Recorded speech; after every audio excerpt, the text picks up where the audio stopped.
Good afternoon, students. Welcome to online e-learning classes.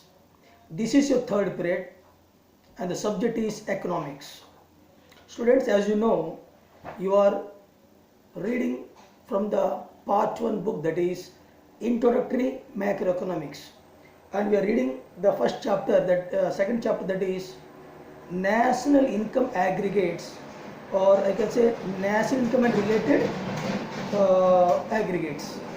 So this is the topic, chapter name, and today our topics are as shown on the blackboard. They are difference between consumer and capital goods. Second one, final and intermediate good differences. Similarly, stock and flows. What are the difference between stocks and flows? Also, I'll try to complete domestic territory means what, normal residents of a country means what. So these are our topics as per the schedule supplied to you. So students, already in the previous class I explained about consumer goods and capital goods. So today in detail I'll explain about the difference between consumer goods or consumption goods with capital goods. I mean difference between consumption goods and capital goods. So how will differ all these these goods? So students, if you ask me in a simple way, what are consumption goods or what are capital goods, then here is the answer. Consumption goods, first I am telling, goods which are purchased or own produced for satisfaction of wants. I repeat, goods which are purchased or own produced for satisfaction of our wants are known as consumption goods or consumer goods. Whereas capital goods means goods which can be used for producing other goods. Goods which can be used for producing other goods are called capital goods. So this is the simple version. One more question. However, suppose the same question asks about 3 marks, then how you have to differ? So here is the difference. Consumer goods, first I will explain consumer goods. Clear? Listen carefully. These goods are directly used by consumer or household for satisfaction of their wants. I repeat, these goods are directly used by, ultimately by consumers or household people for satisfaction of their wants. These goods are final goods. Second point. The third point, they are not used in production by producers. These goods are not used in production by the producers. Now fourth point, they may be changed during use by consumer, like tea leaves are used to make tea. I repeat, they may be changed during use by consumer. For example, tea leaves are used to make tea. Example of some consumer goods or consumption goods are durable goods like car, washing machine, etc. So this is about consumption goods. Now capital goods. Capital goods are fixed assets used by the producers in the production process. I repeat once again, these are fixed assets. Capital goods are fixed assets used by the producers in the production process. That's the first point. Second point, these are also called final goods. These are also called final goods. The third point, they help in the production of other goods. Remember students, capital goods are those goods which helps in the production of other goods. The fourth point, they do not change during production process. Capital goods will not change during the production process. However, consumer goods will change. Now, fifth point and examples here. Machines, plants, plants and equipments used in the production process will come under capital goods. So this is the topic between difference between consumption goods and capital goods. Now students will move to the second important topic, that is final goods and intermediate goods. What are final goods and intermediate goods? First I'll explain in simple manner. The difference between intermediate goods and final goods. Okay. Now, what are intermediate goods? First I'll explain that one. Intermediate goods are those goods.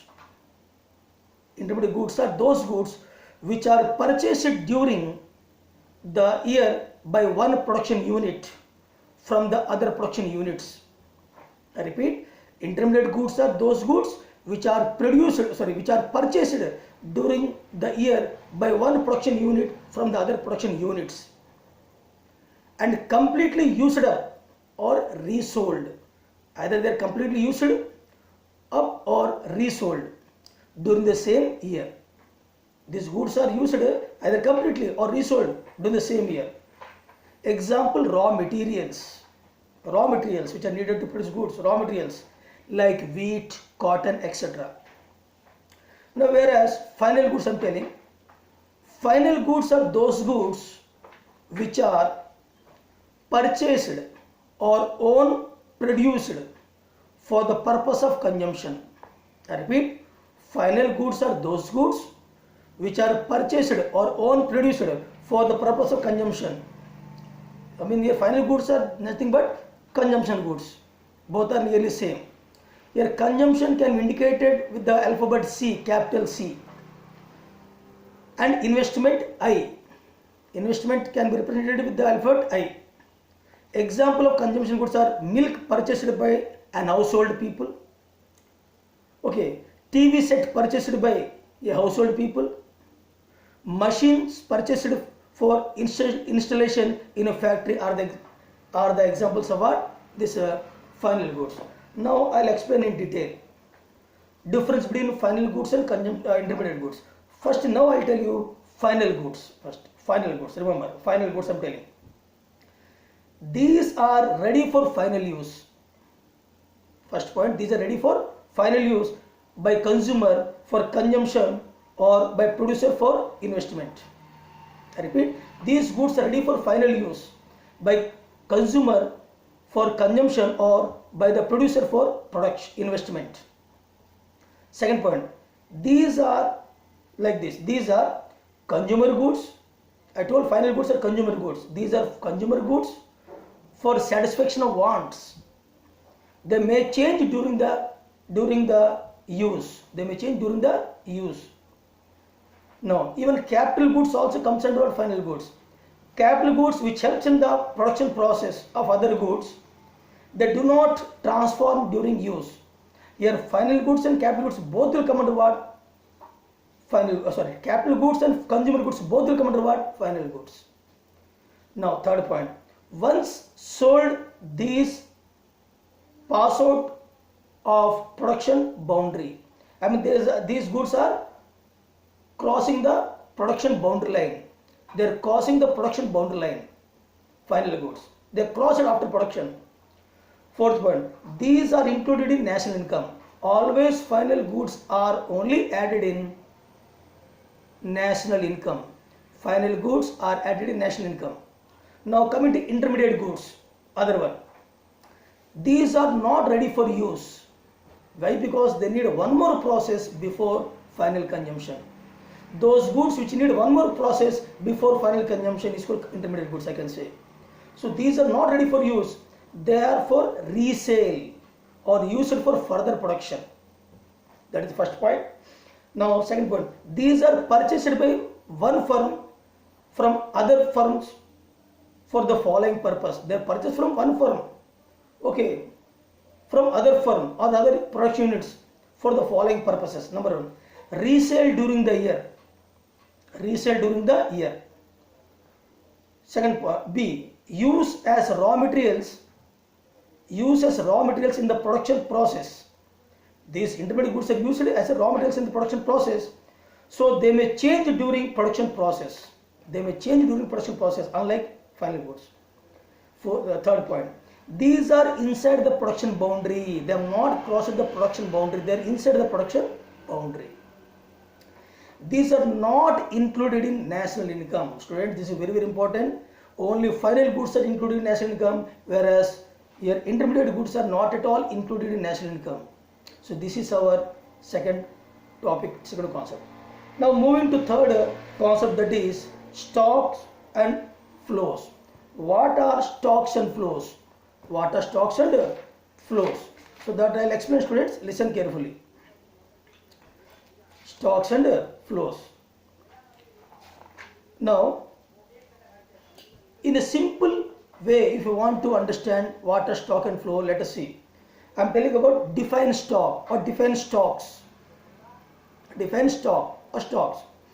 Stocks refers to quantity of variable. Stocks refers to quantity of variable which is measured at a particular point of time. Particular point of time, this sentence is very, very important. I repeat, stocks refers to the quantity of variable which is measured at a particular point of time. I repeat once again, stocks refers to the quantity of variables which is measured at a particular point of time. This sentence should be underlined, particular point of time. Now coming to flows, define flows. Flows refers to the quantity of variable which is measured over a period of time. Over a period of time, there at the point of time. Okay, or at a particular point of time. What? Stock. This is over a period of time. I repeat, flows refers to the quantity of a variable, which is measured over a period of time. So this is in single sentence, what is stock and flow. Now I will explain in detail. Now first I will explain stock point wise. So under stocks, first point, stock variables are measured at a particular point of time. First point, at a particular point of time. Second, they do not have time dimension. Stocks are not having any time dimension, time limit.